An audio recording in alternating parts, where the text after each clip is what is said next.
Saudara-saudaraku yang terkasih, selamat berjumpa di Renungan Harian di channel Katolik kita.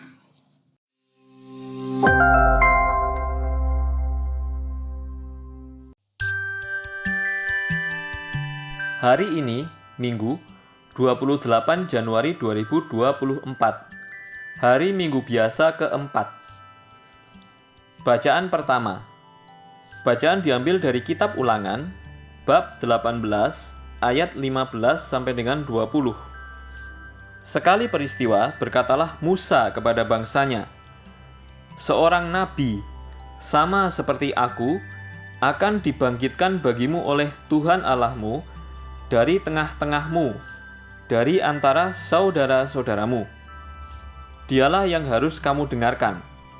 Di Gunung Horeb dulu pada hari perkumpulan, kamu minta kepada Tuhan Allahmu dengan berkata, 'Aku tidak mau lagi mendengar suara Tuhan Allahku, dan tidak mau lagi melihat api yang besar ini, supaya aku jangan mati.' Lalu berkatalah Tuhan kepadaku, 'Apa yang dikatakan mereka itu baik. Aku akan membangkitkan bagi mereka seorang nabi seperti engkau dari antara saudara-saudara mereka sendiri. Aku akan menaruh firman-Ku dalam mulutnya, dan ia akan mengatakan kepada mereka segala yang Kuperintahkan kepadanya. Orang yang tidak mendengarkan firman-Ku yang akan diucapkan oleh nabi itu demi nama-Ku, daripadanya akan Kutuntut pertanggungjawaban. Tetapi seorang nabi yang berani mengucapkan demi nama-Ku perkataan yang tidak Kuperintahkan, atau yang berkata demi Allah lain, nabi seperti itu harus mati.' Demikianlah sabda Tuhan. Syukur kepada Allah." Bacaan kedua. Bacaan diambil dari surat pertama Rasul Paulus kepada jemaat di Korintus, bab 7, ayat 32 sampai dengan 35. Saudara-saudara, aku Paulus ingin supaya kamu hidup tanpa kekhawatiran.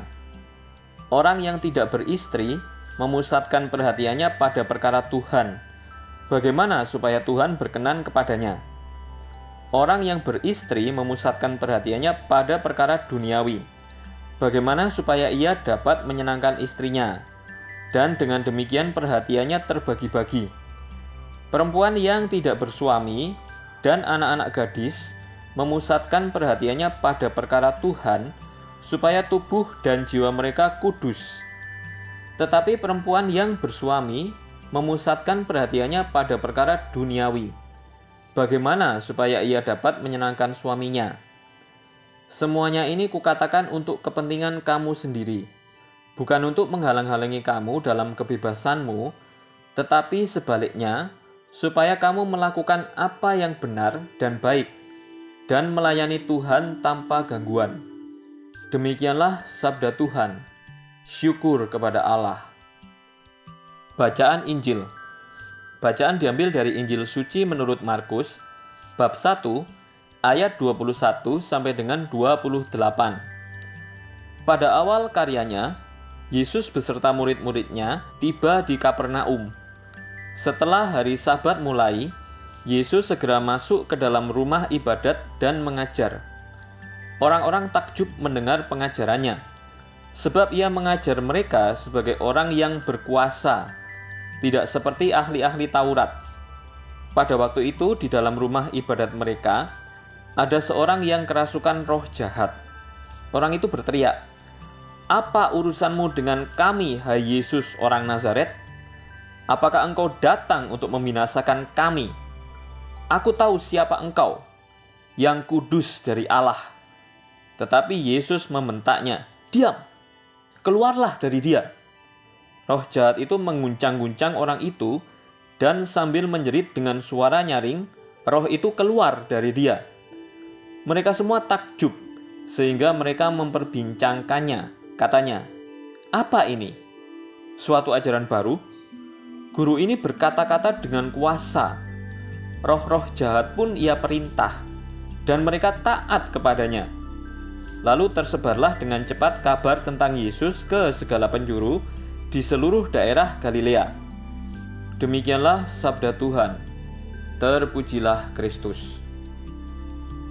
Pengakuan satanik versus pengakuan berdasar kasih.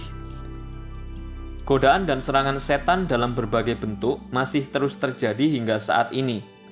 Maka, Injil hari ini selalu relevan bagi kita.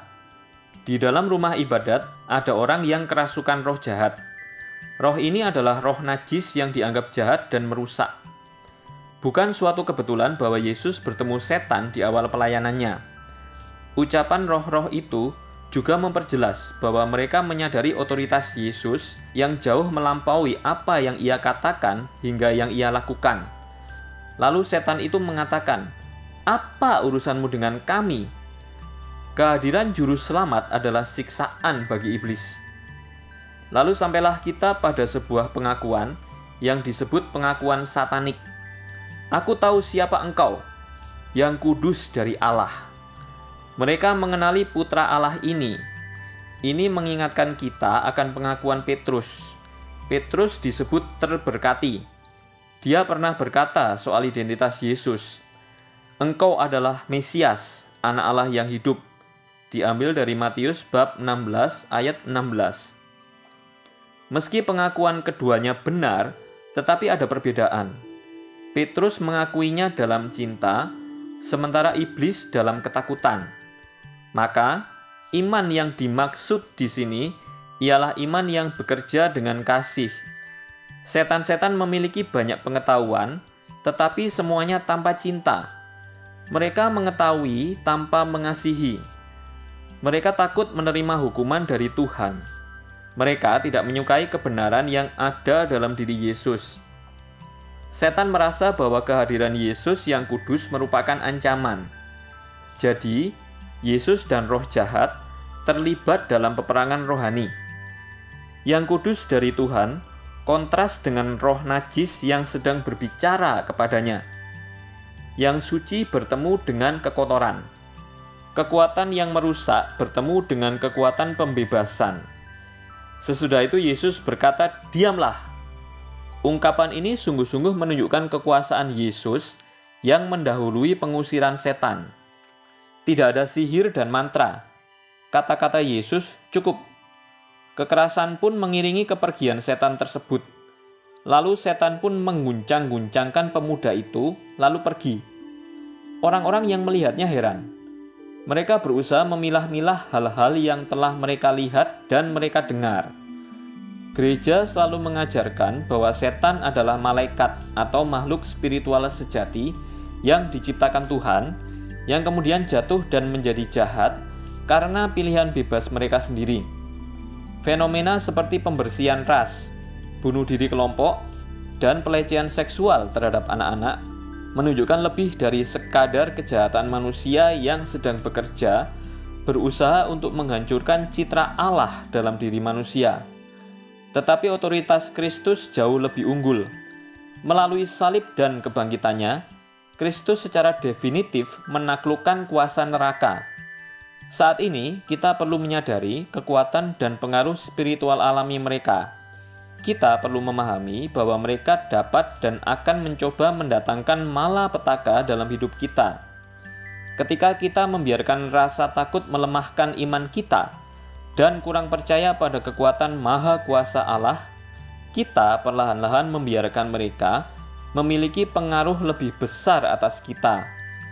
Tetapi ketika kita membiarkan kasih karunia dan kemurahan Allah menaungi pengaruh jahat mereka, kita akan mendengar Yesus menegur dan memerintahkan mereka untuk berhenti. Rahmat baptisan memberi kita perlindungan dari setan dan kekuatan untuk melawan pengaruh godaan mereka. Mereka tidak dapat melakukan apapun tanpa izin Allah. Dan pada akhirnya, mereka tidak dapat memiliki kuasa atas hidup kita.